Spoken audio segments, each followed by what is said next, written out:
तो शरीर का काम है वो, शरीर को ऊर्जा देने वाला, पावर देने वाला।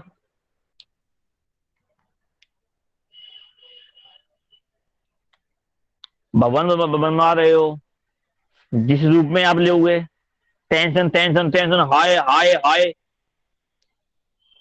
तो इसीलिए कहते हैं कि जीवा पे सरस्वती जी भी आती हैं, आती है ना।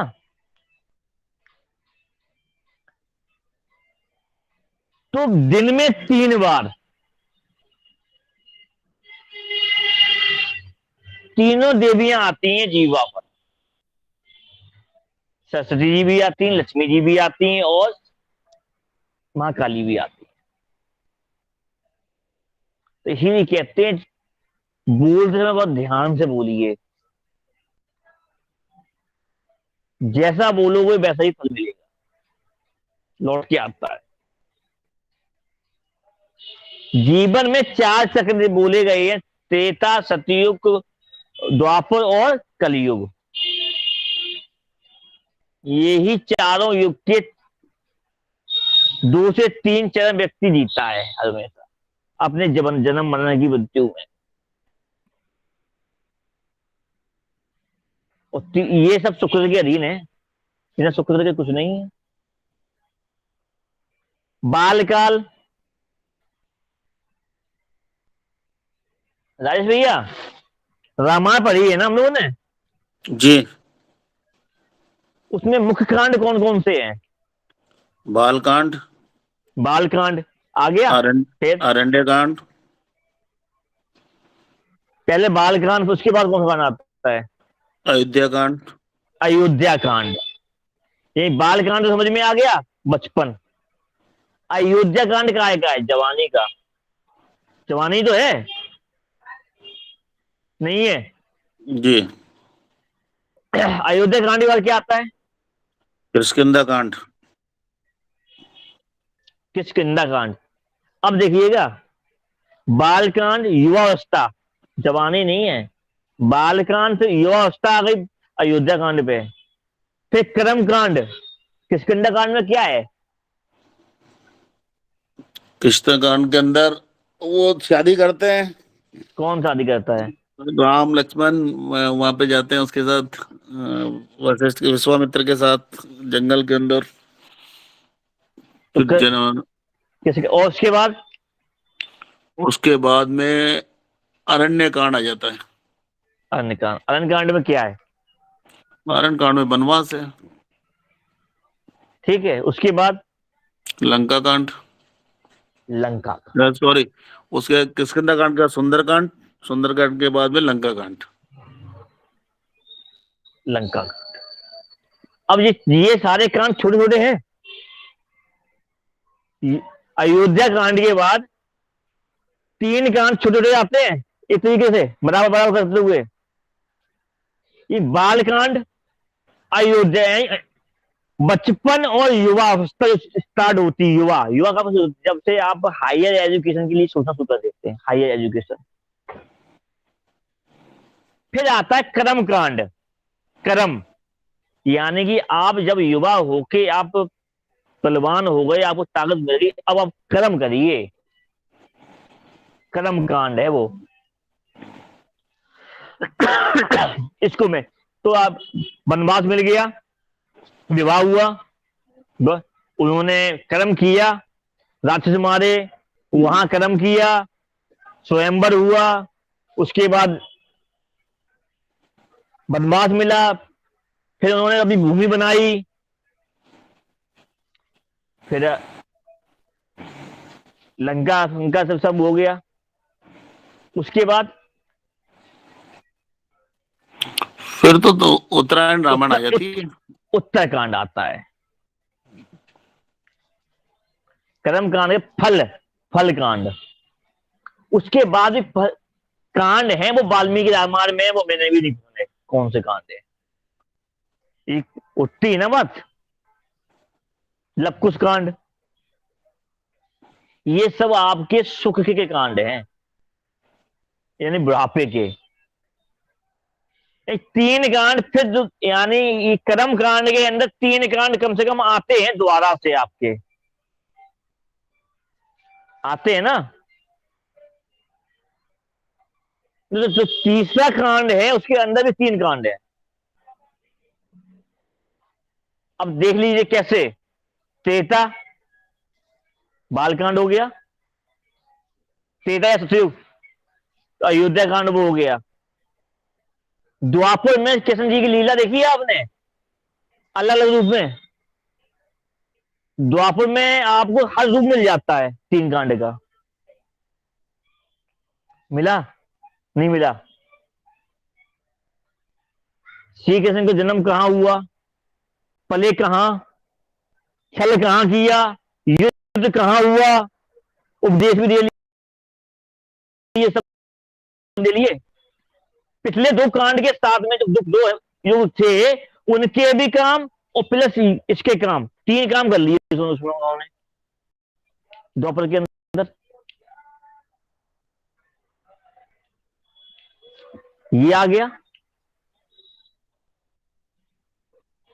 तो आखिरी में आता है कलयुग जिसे बोलते हैं, वो आया समझ में। आप ये कहें कि फलाना युग निकल गया तो खत्म हो गया, पहले में 1 युग, दूसरे में 2 युग, तीसरे में 3 युग और चौथे में 4 युग। अब वाल्मीकि रामायण उठा के अब युग बना लेना आराम से, और साथ में बैठा लीजिएगा तुलसीदास बाबा को, सारे युग मिल जाएंगे आपको। आसान नहीं है। इसीलिए कहते हैं जैसा बोगे वैसा फलोगे। तो सब कुछ, अब वाल्मीकि रामायण के बाद तुलसी बाबा ने जो रामायण लिखी है, रामचरितमानस बोलते हैं, बिना शुक्र के लिख गई क्या?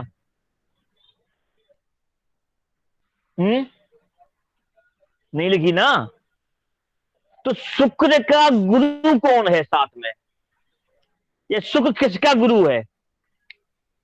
शुक्र भी तो गुरु हुआ ना। शुक्र को सहयोग करने वाला कौन है? राहु। और राहु का गुरु है शुक्र। राहु का गुरु है शुक्र। तो राहु को साधने वाला है शुक्र। तो हम लोग की भाषा में क्या कहते हैं? एक पत्नी चाहे अपने पति को सुधार सकती है, कहते हैं ना। सभी सुना है ना। तो हर पुरुष की गुरु है पत्नी उसकी।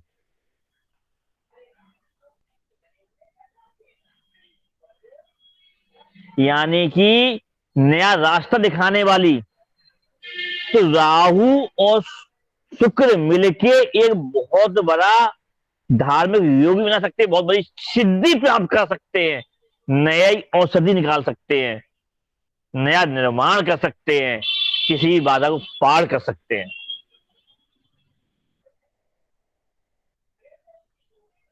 तो शुक्र को शुद्ध कर, राहु को शुद्ध करने के लिए शुक्र को शुद्ध करिए, राहु शुद्ध हो जाएगा।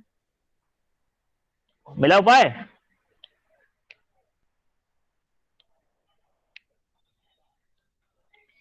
रामायण तो पढ़ ली, कर लिया, लेकिन शुक्र नहीं सुधाया। रामायण ने पूरा क्या दिया है?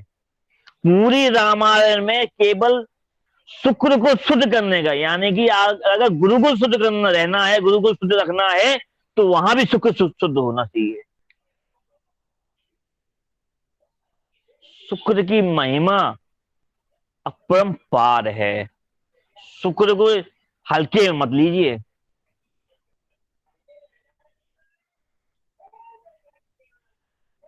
अपने आप में इतना बलवान है कि सबको समझ लेता है।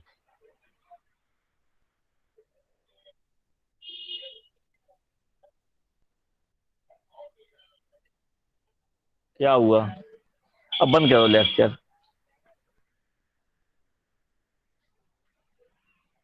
राजेश भैया, जी भाई साहब। भाषण दे सकता हूं मैं? नहीं, भाषण नहीं कह सकते इसको, ये भाषण नहीं है।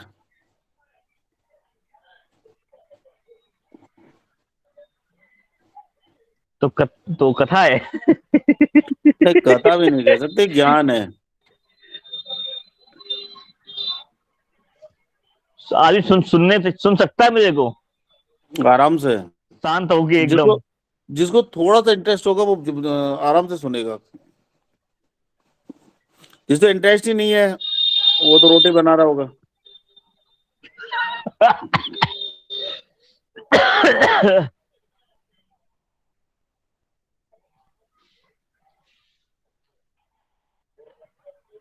अब बताइए, हम 1 घंटे बोल सकते हैं शुक्र पे ही, तब भी कम है। और शुक्र को सिर्फ एक लाइन बोल के खत्म करते हैं आप लोग। बिना शुक्र के धर्म नहीं है, और शुक्र जब शुद्ध होगा तभी धर्म चलता है।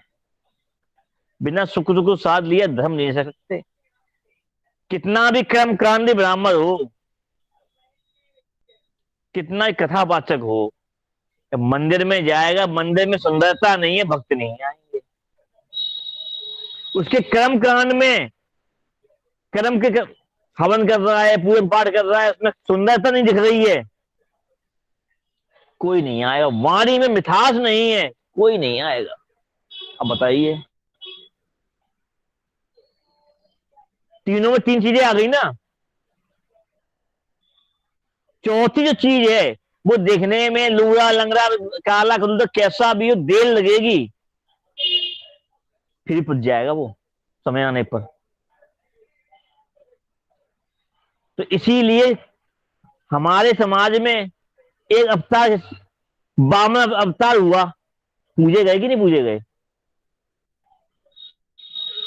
एक ऋषि हुए थे, कितने जगह टूटे हुए थे भैया? अष्टावक्र। अष्टवक्र पूजनीय हुए। तो शुक्र खराब था, कितना भी खराब होते हुए लेट लटी फल देके गया शुद्ध होने पर, और गुरु बना गया। तो शुक्र गुरु बनाता है, लेट लट्टी बना रहे बोले, लेकिन जब बना ढंग से बनाता है तो फिर कटाक्ष नहीं मिलता उसका फिर।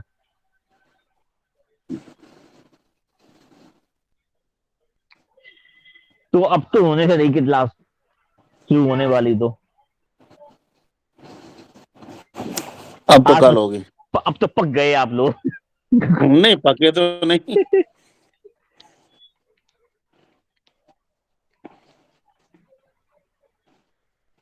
मैं खुद सोच रहा था कि 5 मिनट खत्म हो जाएगा अभी, क्या पहला भाव चालू हो जाएगा। एक बोलते बोलते थोड़ा समझ में नहीं आता है, कहाँ बोल गए, कितना बोल गए, क्या बोल रहा है पता नहीं। इंटरेस्ट सब्जेक्ट है ना, सब्जेक्ट जिस चीज में इंटरेस्ट होता है फिर पता नहीं चलता,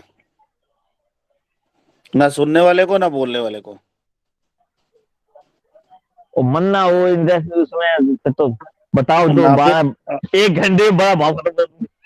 हाँ, ना समझ आएगा, जिस ना ना जिस ना दिन मैं सुनने जल्दबाजी करूँ समझ लो कि आज का मन नहीं है। ना सुनने वाले को समझ आएगा, ना बोलने वाले को समझ आएगा, अगर इंटरेस्ट नहीं है तो। माया जी को इंटरेस्ट है ही नहीं, आज बुद्ध हो गई हो तो घर में कौन आ गया आज?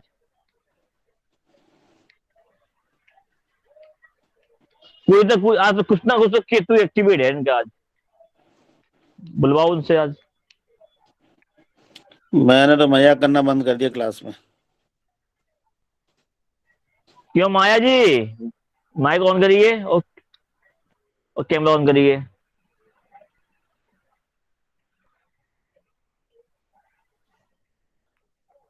बोल ही नहीं रही। इसका मतलब है सुन ही नहीं रही है वो, खाली ऑन कर रखा है, बाकी सुन नहीं रही है।